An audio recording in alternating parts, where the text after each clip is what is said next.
Jason Munson here with PelletStovePro.com and PelletStovePro.net, your source for pellet stove help and pellet stove parts. You may be in a situation right now where you're trying to diagnose a motor and you're not sure if the motor is bad or there's something wrong with the electrical system on the stove. So here's how you test a motor, whether it be the auger motor, the convection motor, or the combustion motor. Number one thing you can do, if you have a multimeter and if you're trained on using a multimeter, you can check the voltage going to the particular motor that's in question and see if you're getting any voltage there. On the convection fan or the exhaust fan, when the stove is running, you can be getting as low as probably 40-50 volts on most stoves, which is the low speed. On high speed, it can be closer to 120. On the auger motor, the electricity is intermittent. It turns off and on. And depending on how fast your multimeter reads voltage, sometimes it won't even catch it. But usually you'll see a fluctuation or a spike in voltage as you get power off and on.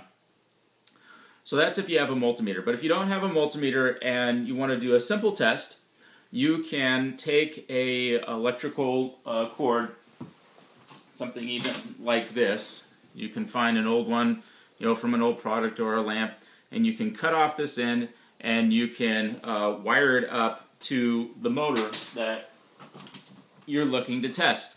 And you can use a pigtail or wire nuts or any number of things. You want to make sure the stove is unplugged when you do this. So you wire it up and just plug it into a wall socket, and it should run on full speed. If it's a convection blower or a combustion blower, then it'll run on high speed. If it's an auger motor, it'll just run continuously. If they run like that, or if the motor runs like that, that's a pretty good sign that the motor is good. With one exception, a lot of motors, well, most motors of the convection fan and the exhaust fan, when you run them at low speed, which is where a lot of stoves run at, it is a lot more stressful on the motor to run at low speed than it is to run on high speed.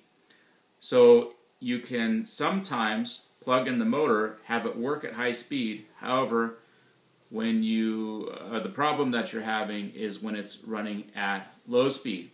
So if you really want to test it at the low speed, you can go to Home Depot or your local hardware store and you can buy a light dimmer like you would put into a wall for your wall where you normally put a light switch. You can put a light dimmer in there. You can use a dimmer switch like that and wire it in line with your test lead for your motor, and you can control the speed of the motor that way and see if it runs at low speed. If it runs at low speed and at high speed, then you probably have a good motor and there could be something else going on with your pellet stove, which I cover in other blogs. I have a blog called My Auger Stopped, which you can find at PelletStovePro.com, and that explains what to do if the other parts of the electrical system of the auger circuitry of getting that to work correctly. So hopefully that was helpful. You can always find my contact information at PelletStovePro.com. If you have any questions, you can email me directly or call me from that information there, which is always up to date.